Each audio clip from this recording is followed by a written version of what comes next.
নমস্কার বন্ধুরা, সকলকে আমার চ্যানেলে স্বাগত। রাজ্যের সমস্ত রাজ্য সরকারি কর্মচারীর পাশাপাশি সমস্ত ধরনের সরকার প্রসূত বিদ্যালয়ে শিক্ষক, শিক্ষিকা বা শিক্ষাকর্মী এবং অন্যান্য সমস্ত ধরনের সরকারি কর্মচারীদের জন্য এই মুহূর্তে অত্যন্ত গুরুত্বপূর্ণ দুটি খবর সামনে এসেছে।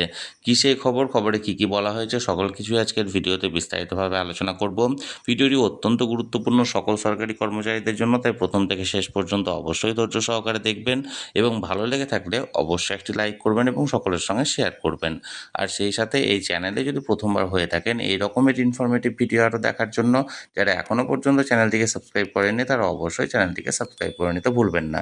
তাহলে চলুন আমরা বিস্তারিত জেনে নিই। দেখুন, সর্বপ্রথম যে অত্যন্ত গুরুত্বপূর্ণ খবরটি সামনে আসছে সেটি হলো রাজ্যের লক্ষ লক্ষ শিক্ষক শিক্ষিকা সহ সমস্ত সরকারি কর্মচারীদের জন্য এবার থেকে নিজের নিজের দপ্তরে বা নিজের নিজের স্কুলে ফেস রেকগনাইজেশন বায়োমেট্রিক সিস্টেমের মাধ্যমে নিজেদের অ্যাটেন্ডেন্স নেওয়া হতে পারে। অর্থাৎ এবার থেকে প্রত্যেকটি শিক্ষক বা শিক্ষিকাকে এবং প্রত্যেকটি সরকারি কর্মচারীদেরকে যে দপ্তরে তারা চাকরি করেন বা যে দপ্তরে তারা শিক্ষকতা করেন সেই দপ্তরের হাজিরাটা নিজেদের ফেস রেকগনাইজেশনের মাধ্যমে করতে হবে বায়োমেট্রিক সিস্টেমে।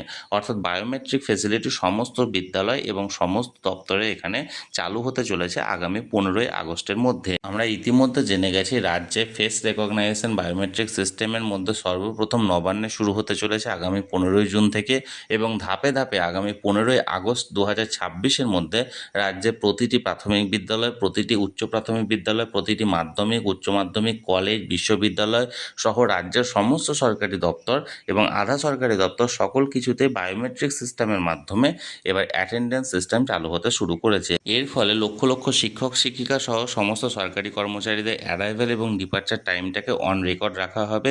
অর্থাৎ তাদেরকে নির্দিষ্ট সময় অ্যারাইভ করতে হবে এবং নির্দিষ্ট টাইমে কিন্তু ডিপার্চার করা হবে। অর্থাৎ এখানে যে অ্যাটেন্ডেন্স সিস্টেম সেই অ্যাটেন্ডেন্স সিস্টেমে আমূল পরিবর্তন আসতে চলেছে। এবার এরপরে যে দ্বিতীয় অত্যন্ত গুরুত্বপূর্ণ খবরটি সামনে আসছে সেটি হলো বকেয়া 42% ডিএনএস অ্যালাউন্স নিয়ে। আমরা মোটামুটি ইতিমধ্যে সকলেই জেনে গেছি যে রাজ্যের 4টি কর্মচারী সংগঠনের তরফ থেকে রাজ্যের মাননীয় মুখ্যমন্ত্রীর সঙ্গে যে মিটিং করা হয়েছিল গত 1 জুন, সেই মিটিংয়ে মাননীয় মুখ্যমন্ত্রীর তরফ থেকে আশ্বাস দেওয়া হয়েছিল যে আগামী বাজেট যেটি পেশ হতে চলেছে আগামী 22শে জুন 2026 সেই বাজেটে 42% ডিএনএস অ্যালাউন্সের মধ্যে একটি অন্যতম বড় পোর্শন এখানে ডিএনএস অ্যালাউন্স ঘোষণা করা হতে পারে। এখন এই ডিএনএস অ্যালাউন্স ঘোষণা নিয়ে যে খবরটি সামনে আসছে, যদিও বা এই খবরটি এখানে সোর্স থেকে পাওয়া, এই খবরটির সত্যতা এখনও পর্যন্ত যাচাই করা হয়নি।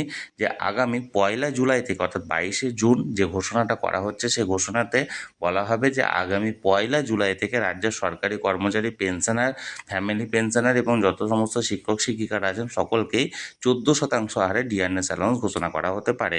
অর্থাৎ এর আগে বর্তমানে 18% হারে ডিএনএস অ্যালাউন্স আছে এবং তারপরে অর্থাৎ 1 জুলাই থেকে মোট 32% হারে ডিএনএস অ্যালাউন্স পেতে পারেন সমস্ত সরকারি কর্মচারী এবং পেনশনাররা। অর্থাৎ বকেয়া 42% ডিএনএস অ্যালাউন্সের মধ্যে 14% ডিএনএস অ্যালাউন্স আগামী 1 জুলাই 2026 দেওয়ার সম্ভাবনা রয়েছে এবং বাকি 28% ডিএনএস অ্যালাউন্স আগামী দিনে মিটিয়ে দেওয়ার সম্ভাবনা রয়েছে।